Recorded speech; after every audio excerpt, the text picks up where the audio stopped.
Years ago, the old Rutherford mansion stood as a beacon of opulence and grandeur. Its tall spires and intricate stonework crowned the hill it loomed on. Now, it lay decrepit, a shadow of its former self, swallowed by wild vines and encroaching darkness.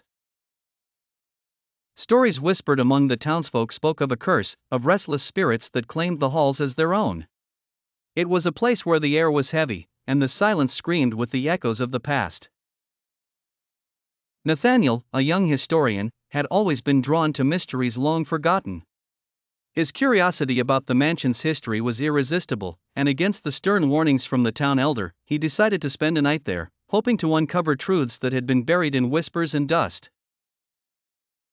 Armed with his camera and a journal, Nathaniel approached the mansion at dusk. The gates creaked open as he pushed them, a foreboding groan that sent a shiver down his spine. The sky melted into an inky black as he stepped through the threshold, engulfing him in an ominous gloom. Inside, the air was thick with the scent of decay. The once grand furnishings were draped in ghostly white sheets, and cobwebs clung to every surface. Nathaniel's footsteps echoed as he moved through the darkened corridors, each creak of the floorboards a reminder of his intrusion. As he explored, he felt a chilling presence, eyes watching him from the shadows. In one of the upper rooms, he found a dusty old mirror. His reflection seemed to move of its own accord, distorting and twisting into grotesque forms. A heartbeat echoed through the room, not his own but something else, something ancient. The air grew colder, and whispers filled the space around him, voices overlapping in a sinister chorus.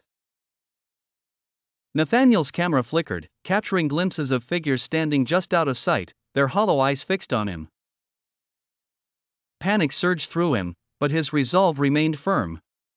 He ventured deeper, into the cellar, where the cold was biting and the darkness was absolute. There, amidst the rubble, he discovered an old chest, bound in iron. As he forced it open, a blast of icy wind knocked him back, extinguishing his lantern.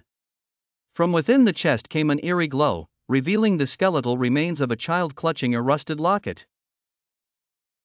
The air filled with the sound of mournful crying, and spectral figures began to materialize, surrounding Nathaniel. Their eyes were filled with sorrow and rage, their forms blurred and ethereal.